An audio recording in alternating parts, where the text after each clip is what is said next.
पारो एक फोटो भेजना बिना कपड़ों वाली. In 1917, Sarat Chandra Chattopadhyay wrote a Bengali romantic novel called Devdas. The first adaptation of that movie was in 1955, named Devdas, directed by Bimal Roy, which was a good movie, great acting. Then after a long time, Sanjay Leela Bhansali adapted that novel again by the same name, Devdas. And nowadays, if you ask somebody about Devdas, they will talk about the SLV version of it. Then came Anurag Kashyap with his raw, unfiltered modern take on it in 2009, calling it Dev.D. So it's been over 100 years since the original novel was published. That's why in this video I'm gonna talk about how AK Anurag Kashyap adapted this novel. And for comparison, I am taking the SLV's version of it. So let's get started. Lights, camera, and cut. So in my opinion, if you want to do a modern movie adaptation of a novel, there are three main key factors: the story, the characters, and of course the visual style. So let's start with story. So in the movie Devdas, the story is mostly about, well, Devdas. Paro and Chandramukhi are subordinate characters. The first half of the movie focuses on Paro and Dev's relationship. In the second half, Paro gets sidelined and Chandramukhi and Devdas take the center stage. Oh, and also drinking. Then at the end, Devdas went back to Paro and died.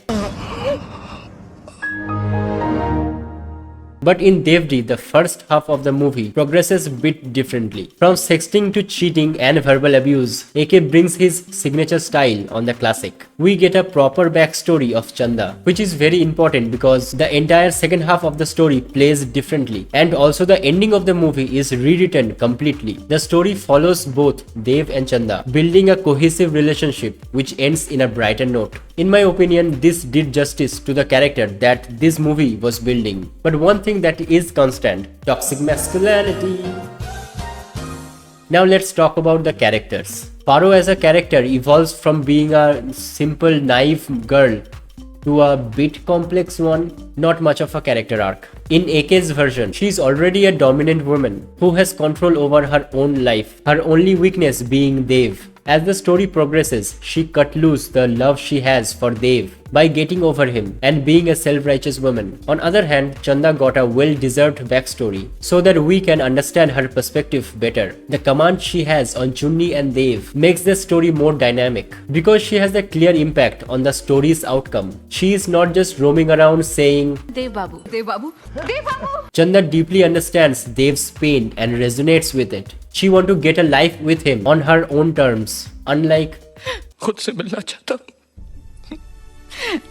अगर साथ एक दासी चले तो. In short, Chanda rocks. So now let's talk about the biggest asshole of the movie, Dev. A egoistic, self-centered, rich brat son of a control. But surprisingly, he got the most character development in Dev.D. by losing his girl, getting humiliated by her, losing his father and the wealth, serious drinking problem, and a pretty serious road rash case. But गाड़ी तो driver चला रहा था, right?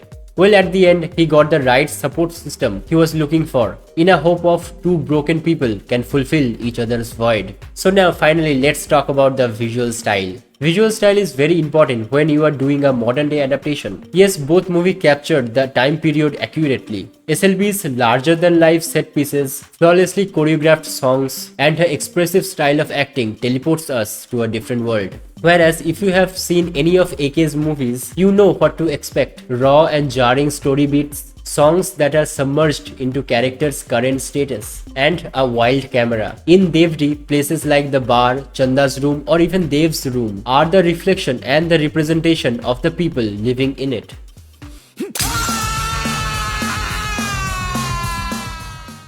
Sometimes the camera becomes a character of its own, whether it being the spinning sequence or the body-mounted snorri cam. इसको snorri cam बोलते हैं. And also the extreme zoom. Altogether, AK takes us through the intimate world of some broken people with whom we can relate and sympathize. So because of all these reasons, I think Dev.D is one of the best modern day adaptations. So that's it for today, guys. Hope you liked the video. Consider subscribing and check out these videos for more awesome content. I will see you in the next video. Till then, bye.